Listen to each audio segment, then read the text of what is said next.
Hi hello ಎಲ್ಲರಿಗೂ ನಮಸ್ಕಾರ. ಪ್ರತಿಯೊಬ್ಬ RCB ತಂಡದ ಅಭಿಮಾನಿಯು ಕೂಡ ಈ ಒಂದು ಅಪ್ಡೇಟ್ ಅನ್ನ ಕೇಳಿದ ತಕ್ಷಣ ಫುಲ್ ಖುಷಿ ಆಯ್ತೀರಿ. ಯಾಕಪ್ಪ ಅಂದ್ರ ನಮ್ಮ RCB ತಂಡದ ಬೌಲಿಂಗ್ ಲೈನ್ ಅಪ್ ಒಳಗ ಬ್ರಹ್ಮಾಸ್ತ್ರ ಅಂತೇಳಿ ಕರೆಸಿಕೊಳ್ಳುವಂತ ಪ್ಲೇಯರ್ ಜೋಸ್ ಹೇಜಲ್ವುಡ್ ಅವರು ನೆಕ್ಸ್ಟ್ ಪಂದ್ಯಕ್ಕ ನಮ್ಮ RCB ತಂಡದ ಪರವಾಗಿ ಆಡಲಿದ್ದಾರೆ ಅನ್ನುವಂತ ಒಂದು ಅಪ್ಡೇಟ್ಸ್ ಗಳು ಸದ್ಯದ ಮಟ್ಟಿಗೆ ಬರಾಕತ್ತವ. ಯಾಕಂದ್ರೆ ನಾವು ಚೆನ್ನೈ ವಿರುದ್ಧ ಆಡ್ತೀವಿ ನೆಕ್ಸ್ಟ್ ಮ್ಯಾಚ್.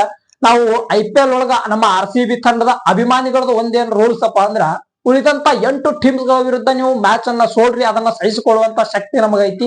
ಆದ್ರೆ ಚೆನ್ನೈ ವಿರುದ್ಧದ ಪಂದ್ಯವನ್ನ ಆ ಒಂದು ಪಂದ್ಯವನ್ನ ಯಾವುದೇ ಕಾರಣಕ್ಕೂ ನೀವು ಸೋಲ್ಬಾರದು ಅನ್ನುವಂಥದ್ದು ನಮ್ಮ RCB ಅಭಿಮಾನಿಗಳ ಒಂದು ಜಿದ್ದು. ಇಂಥ ಒಂದು ಜಿದ್ದಿನ ಪಂದ್ಯ ಏಪ್ರಿಲ್ 5ನೇ ತಾರೀಕಿಗೆ ನಡೀತೈತಿ. ಆ ಒಂದು ಪಂದ್ಯಕ್ಕೆ ಜೋಸ್ ಹೇಜಲ್ವುಡ್ ಅವರು ಬರಬಹುದು ಅನ್ನುವಂಥದ್ದು ಪ್ರತಿಯೊಂದು ಅಪ್ಡೇಟ್ ಗಳು ಬರಾಕತ್ತಾವ. ಸದ್ಯದ ಮಟ್ಟಿಗೆ ಅವರು ಆಡ್ತಾರ ಅನ್ನುವಂಗ ಎಲ್ಲಾ ಅಪ್ಡೇಟ್ ಗಳು ಕೂಡ ಬರಾಕತ್ತಾವ.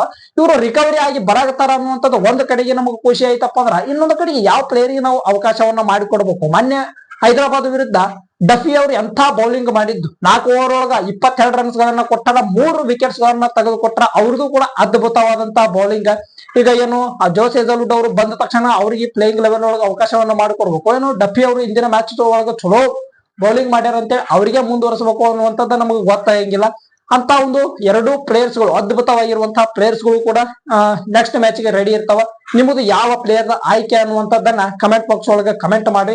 ಇನ್ನು ಅಪ್ಡೇಟ್ ನಂಬರ್ 2, ಇದು ಎಷ್ಟರ ಮಟ್ಟಿಗೆ ಸತ್ಯ ಎಷ್ಟರ ಮಟ್ಟಿಗೆ ಸುಳ್ಳು ಅನ್ನುವಂಥದ್ದು ನನಗೂ ಕೂಡ ಗೊತ್ತಿಲ್ಲ. ಯಾಕಪ್ಪ ಅಂದ್ರೆ ಇವತ್ತು ಏಪ್ರಿಲ್ ಮೊದಲ ದಿನ ಆಗಿರೋದ್ರಿಂದ ಏಪ್ರಿಲ್ ಫೂಲ್ ಅನ್ನುವಂತ ಒಂದು ಟ್ರೆಂಡ್ ಅನ್ನ ನಡೆಸ್ಯಾರ. ಹಿಂಗಾಗಿ ಈ ಒಂದು ಪ್ಲೇಯರ್ ಪಕ್ಕಾ ಇಂಜುರಿ ಆಗೈತೋ ಇಲ್ಲೋ ಅನ್ನುವಂಥದ್ದು ನನಗೂ ಕೂಡ ಗೊತ್ತಿಲ್ಲ. ಟೀಮ್ ಡೇವಿಡ್ ನಮ್ಮ RCB ತಂಡದ ಪ್ಲೇಯರ್ ಏನೋ ಪ್ರಾಕ್ಟೀಸ್ ಮಾಡುವಂತ ಸಂದರ್ಭದೊಳಗ ಏನೋ ಒಂದು ಸಣ್ಣ ಇಂಜುರಿ ಆಗೈತಿ ಆ ಪ್ಲೇಯರ್ ಅನ್ನುವಂತ ಒಂದು ಅಪ್ಡೇಟ್ಸ್ ಗಳು ಬರಾಕತ್ತಾವ. ಇದು ಎಷ್ಟರ ಮಟ್ಟಿಗೆ ಸತ್ಯ ಎಷ್ಟರ ಮಟ್ಟಿಗೆ ಸುಳ್ಳು ಅನ್ನುವಂಥದ್ದು ನನಗೂ ಕೂಡ ಗೊತ್ತಿಲ್ಲ. ನಿಮ್ಗೆ ಏನಾದ್ರು ಗೊತ್ತಿತ್ತಪ್ಪ ಅಂದ್ರೆ ಹಂಗ ಒಂದು ಕಮೆಂಟ್ ಬಾಕ್ಸ್ ಒಳಗೆ ಕಮೆಂಟ್ ಅನ್ನ ಹಾಕಿ.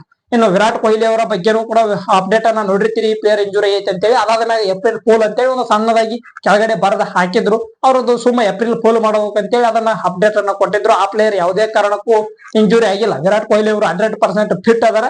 ಅದಾದ ಮೇಲೆ ನೆಕ್ಸ್ಟ್ ಮ್ಯಾಚ್ ಗೆ ಅವರು 100% ಇದ್ದೇ ಇರ್ತಾರೆ. ಇನ್ನು ಅಪ್ಡೇಟ್ ನಂಬರ್ 3, ನಿನ್ನೆ ನಡೆದಂತಹ ಗುಜರಾತ್ ಟೈಟನ್ಸ್ ಮತ್ತು ಪಂಜಾಬ್ ಕಿಂಗ್ಸ್ ತಂಡಗಳ ನಡುವೆ ಒಂದು ಏನು ಮ್ಯಾಚ್ ನಡೀತು. ಈ ಒಂದು ಮ್ಯಾಚ್ ಒಳಗ ಶ್ರೇಯಸ್ ಅಯ್ಯರ್ ಅವರ ಮ್ಯಾಗ 12 ಲಕ್ಷ ದಂಡವನ್ನು ವಿಧಿಸಲಾಯಿತು. ಜೊತೆಗೆ ಆ ಒಂದು ಪ್ಲೇಯರ್ 2 ಮ್ಯಾಚ್ ಗಳಿಂದ ರೂಲ್ಡ್ ಔಟ್ ಆಗೈತಿ ಅನ್ನುವಂತಹ ಒಂದು ಅಪ್ಡೇಟ್ ಗಳು ಸದ್ಯದ ಮಟ್ಟಿಗೆ ಅದಾವ. ಮೊದಲಿಗೆ 12 ಲಕ್ಷ ಯಾಕೆ ದಂಡ ಬಿತ್ತು ಅನ್ನುವಂಥದ್ದನ್ನ ಹೇಳೋದಾಯ್ತಪ್ಪ ಅಂದ್ರ, ನೋಡ್ರಿ ಈಗ BCCI ಅವರು ಮೊದಲ ಇನ್ನಿಂಗ್ಸ್ ಅನ್ನ ಮುಕ್ತಾಯಗೊಳಿಸೋದಕ್ಕೆ ಅಂದ್ರೆ 20 ಓವರ್ ಅನ್ನ ಹಾಕೋದಕ್ಕಂತೇಳಿ 90 ನಿಮಿಷ ಟೈಮಿಂಗ್ ಅನ್ನ ಕೊಟ್ಟಿರ್ತಾರೆ. ಅದ್ರೊಳಗೆ 5 ನಿಮಿಷ ಟೈಮ್ ಔಟ್ ಅಂತೇಳಿ ತೆಗಿತಪ್ಪ ಅಂದ್ರ ಇನ್ನು 85 ನಿಮಿಷದೊಳಗ ಈ ಒಂದು ಟೀಮ್ ಏನಿರ್ತೈತಿ ಬೌಲಿಂಗ್ ಮಾಡುವಂತ ಟೀಮ್ ಅದು 20 ಓವರ್ ಅನ್ನ ಮುಕ್ತಾಯಗೊಳಿಸಬೇಕಾಗಿರ್ತೈತಿ. ಆದ್ರ ನಿನ್ನೆ ಪಂಜಾಬ್ ಕಿಂಗ್ಸ್ ಅವರು ಅದನ್ನ ಎಕ್ಸ್ಟ್ರಾ ಟೈಮ್ ಅನ್ನ ತಗೊಂಡ್ರು. ಹಿಂಗಾಗಿ ಅವರ ಮ್ಯಾಗ 12 ಲಕ್ಷ ದಂಡವನ್ನ ವಿಧಿಸಲಾಗೈತಿ ಕ್ಯಾಪ್ಟನ್ ಮ್ಯಾಗ ಅನ್ನುವಂಥದ್ದು ಅಪ್ಡೇಟ್.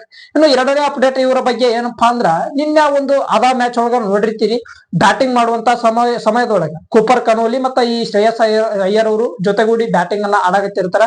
ನಾನ್ ಸ್ಟ್ರೈಕ್ ಎಂಡ್ ಒಳಗ ಶ್ರೇಯಸ್ ಅಯ್ಯರ್ ಅವರು ನಿಂತ್ಕೊಂಡಿರ್ತಾರ. ಕೂಪರ್ ಕನೋಲಿ ಅವರು ಒಂದು ಶಾಟ್ ಅನ್ನ ಹೊಡಿತಾರ. ಅದು ಸೀದಾ ಶ್ರೇಯಸ್ ಅಯ್ಯರ್ ಅವರ ಒಂದು ಕೈಗೆ ಹೋಗಿ ಬೀಳ್ತೈತಿ. ಅಲ್ಲಿ ಅದು ಪ್ಲೇಯರ್ ಇಂಜುರಿ ಆಯ್ತು. ಅಲ್ಲಿ ನೀವು ನೋಡಿರ್ತೀರಿ, ಅವರು ಶ್ರೇಯಸ್ ಅಯ್ಯರ್ ಅವರು ಆ ಒಂದು ಇಂಜುರಿಯಿಂದ ರಿಕವರಿ ಆಗೋದಕ್ಕೆ ಬಹಳ ತ್ರಾಸ ತಗೊಂಡ್ರು, ಒಂದ್ ಸ್ವಲ್ಪ ಸಮಯ ತಗೊಂಡ್ರು. ಎಲ್ಲ ಒಂದ್ ಸ್ವಲ್ಪ ಟ್ರೀಟ್ಮೆಂಟ್ ಮಾಡಿದ್ಮ್ಯಾಗ ಆಮ್ಯಾಗ ಪ್ಲೇಯರ್ ರೆಡಿಯಾಗಿ ಬ್ಯಾಟಿಂಗ್ ಆಡೋದಕ್ಕೆ ಹೋದ್ರು. ಅದಾದ ಮ್ಯಾಗ ವಿಕೆಟ್ ಕೂಡ ಹೋಯ್ತು. ಆ ಒಂದು ಇಂಜುರಿ ಏನಾಯ್ತು ಒಂದ್ ಸ್ವಲ್ಪ ಅದು ದೊಡ್ಡ ಮಟ್ಟಿಗೆ ಆಗೈತಿ. ಅದರಿಂದಾಗಿ ನೆಕ್ಸ್ಟ್ 2 ಪಂದ್ಯದೊಳಗ ಶ್ರೇಯಸ್ ಅಯ್ಯರ್ ಅವರು ಪಂಜಾಬ್ ಕಿಂಗ್ಸ್ ತಂಡಕ್ಕೆ ಆಡಂಗಿಲ್ಲ ಅನ್ನುವಂತ ಒಂದು ಅಪ್ಡೇಟ್ಸ್ ಗಳು ಸದ್ಯದ ಮಟ್ಟಿಗೆ ಬರಾಕತ್ತಾವ. ಈ ಒಂದು ವಿಡಿಯೋ ಇಷ್ಟ ಆಗಿತ್ತಪ್ಪ ಅಂದ್ರೆ ಒಂದೊಂದು ಲೈಕ್ ಶೇರ್ ಕಮೆಂಟ್ ಮಾಡ್ರಿ. ಮತ್ತೆ ಮುಂದಿನ ವಿಡಿಯೋದೊಳಗ ಸಿಗೋಮಂತ. ನಮಸ್ಕಾರ.